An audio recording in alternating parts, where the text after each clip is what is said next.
Welcome back to the React programming series from ground up. Last video, we understood the very basics of web. In this video, we are going to see the basics of React. Let's get started.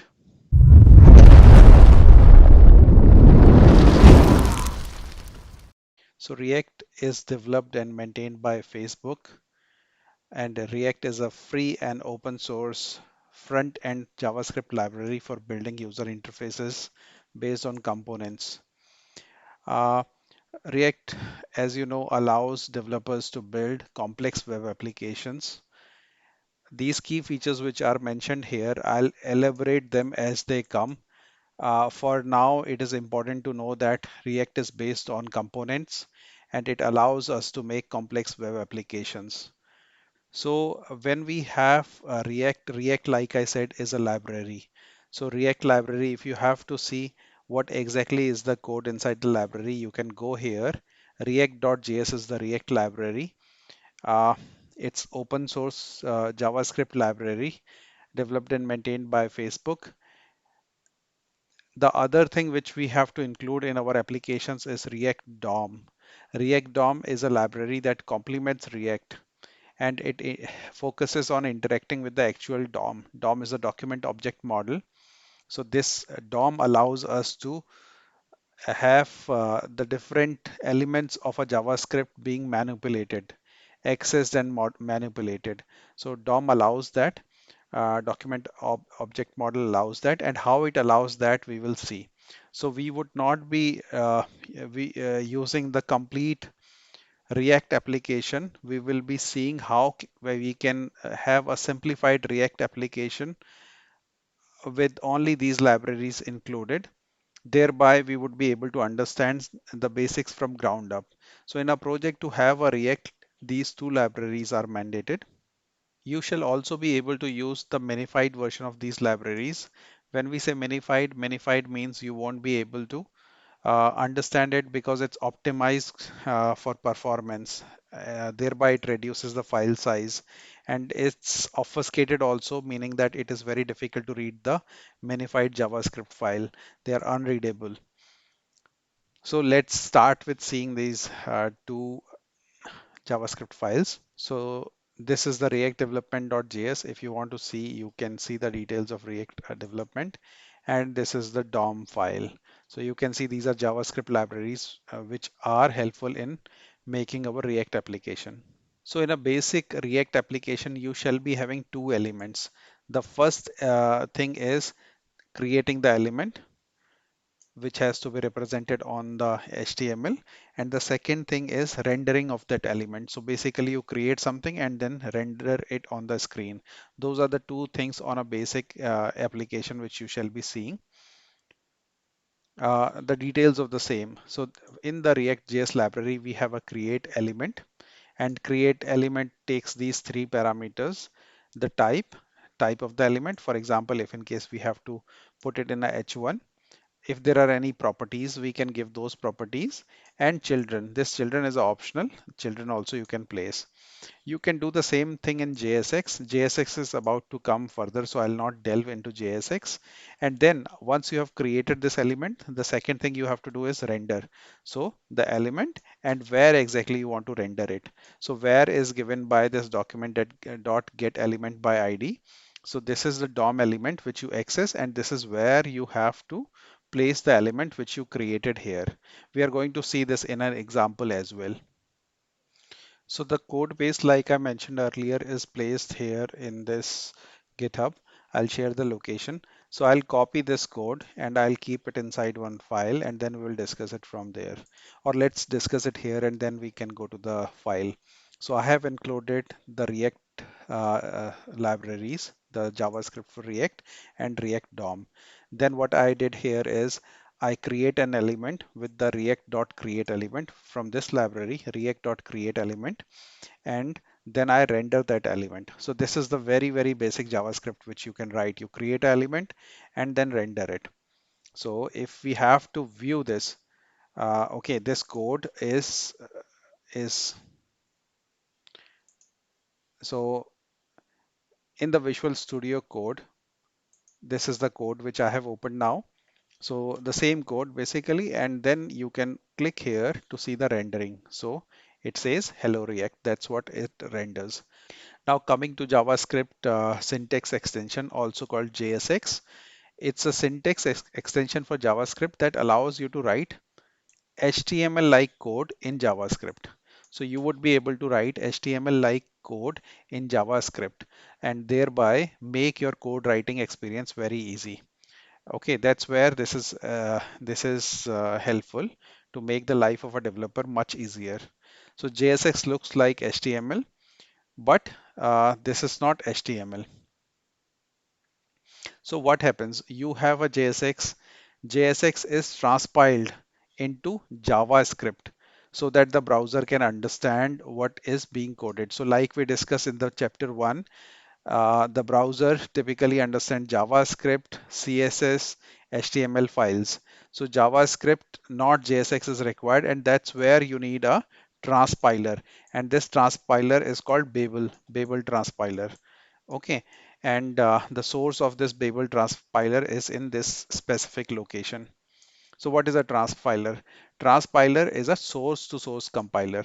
This is also a source JSX, and this is also a source code. So that's where it is called a transpiler. And what is a compiler?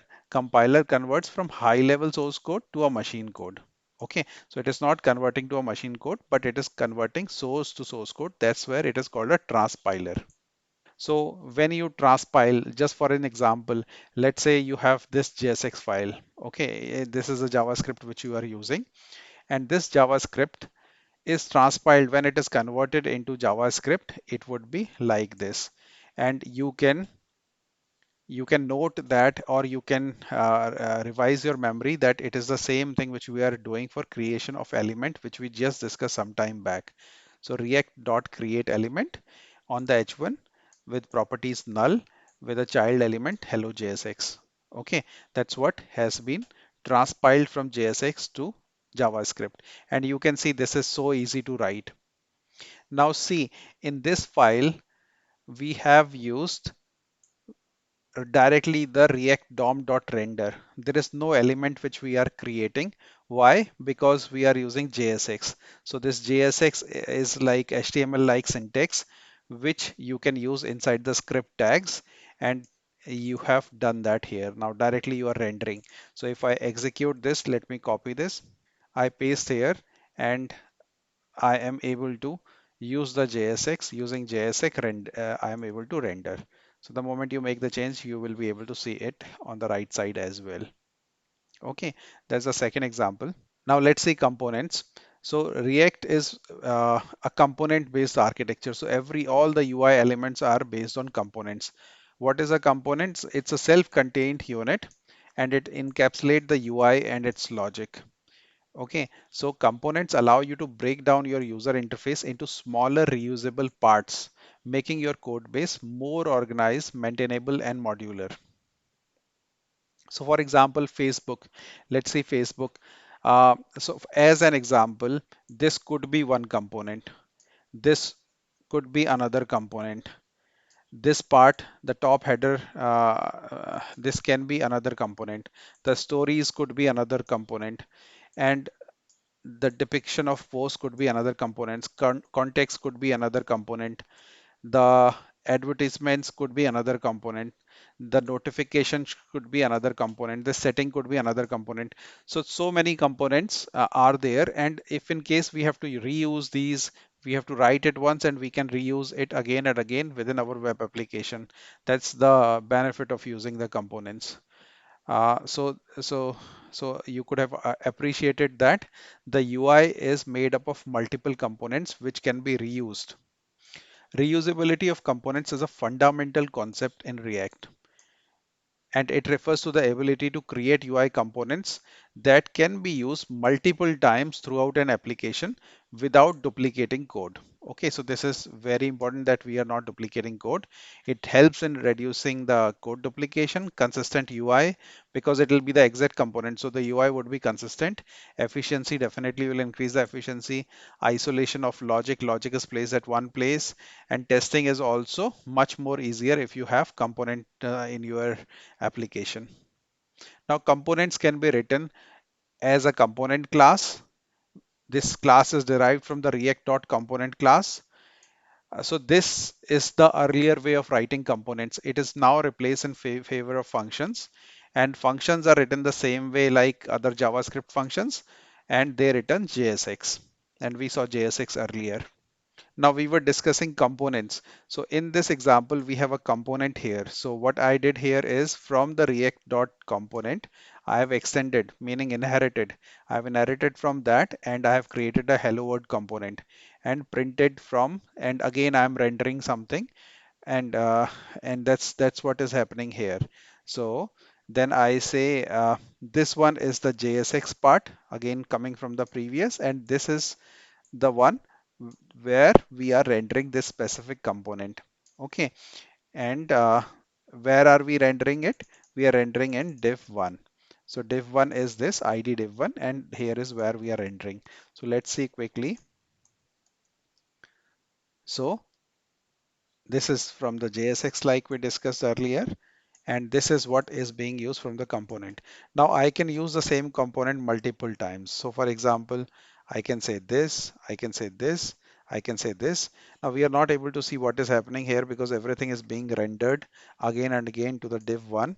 So if I create more divs and I call them div 2, 3, 3 and 5, and I let's say I say 2, 3, 4. So basically I'm able to use the same component again and again. That's what I wanted to show you. This is a very basic, so you are not able to appreciate the complexity a component can have.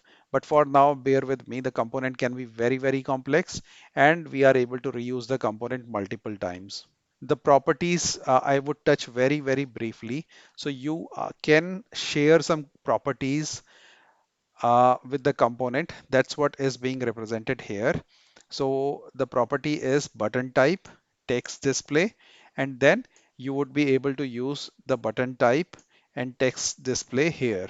Okay, so that's what is the properties which can be transferred from the component, uh, transferred to the component during rendering. They are properties, and we will be seeing this in much detail later. So I'll not delve deep into this for now. The last thing is component writing with a function. So same thing. I mean, basically this is one component and this is another component. This component is using this one. So you can see square, and the value is passed here. From here we are passing a value here, and basically we are just creating a button here. We have different divs where we are creating the button, and finally we are rendering this board component.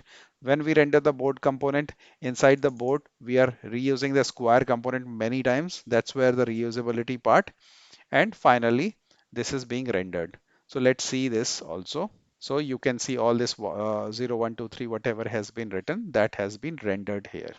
Thank you very much.